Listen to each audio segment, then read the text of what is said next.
So these are the replacement speakers that I decided to go for the MX6. They're JBL 6x8s. They're called Stage 3. And they look like this. They have a 50 watt RMS rating with a peak performance of 250 watts, which is obviously pretty meaningless, but 50 watts is reasonable for what I should be putting through them. My only concern is that bit of plastic there, which I think is just a cosmetic surround to the tweeter in there, actually sits quite proud, and I'm hoping, oh, maybe, no, it might be all right. I was going to say I'm hoping that it's not going to foul on the grill, speaker grill, but should be fine. Keep you posted. So the first test here is, this is the new speaker. This is the surround from the old one, and this is the grill. So I just literally want to check that it fits. So if I just lift that up to there, it's pretty much, it's not, well, if I line up these 4 holes here, which is what's going to hold the speaker into this surround, it looks like it might, yeah, it might fit perfectly. And then obviously that will sit over the top. So yeah, I think we're in business. I think I've got no problem. A little bit of that's sitting a little bit proud there. So, but I think they're quite easy to snap off, these little bits if they're not needed. They've got sort of a ridge around the edge here, which I think if I put a bit of pressure on there, that will just snap off. So anyway, we'll see how we go. Yeah, keep watching. Oh, and I've managed to find a wiring diagram online, which gives me the wiring color code for the rear parcel speakers. So I'll share that online as well, or the link to that. So one thing I've noticed when fitting the speaker to the surround is there's actually quite a bit of play in this. So don't make the mistake I made, which was to tighten these up. I tightened 3 of them first, and then that hole was like completely out of alignment like that. So keep them all loose until you've got all 4 screws in, and then tighten.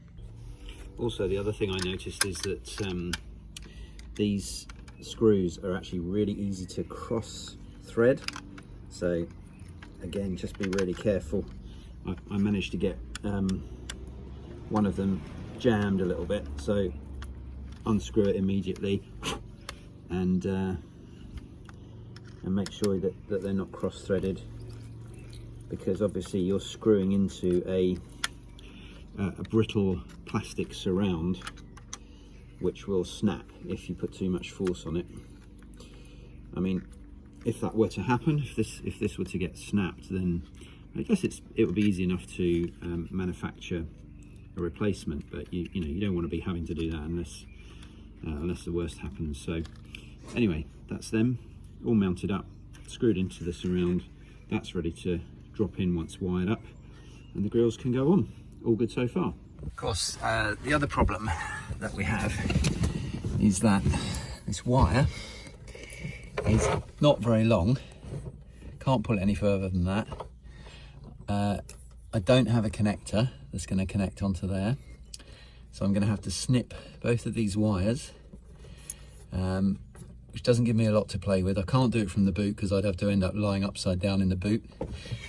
So I've got to snip both of those wires, get that connector off, trim both wires, and then I'm going to solder them using my trusty soldering iron directly to the terminals on the speakers, which is not ideal, not best practice. Obviously you're supposed to put connectors on there for ease of removal, but I don't have any connectors, so I'm going to solder them directly on. Incidentally, point of order, the larger spade is the positive connector and the smaller spade is the negative connector. I assume that that's universal across all speakers, but I'm not entirely sure, but that's certainly what the instructions said for these JBLs.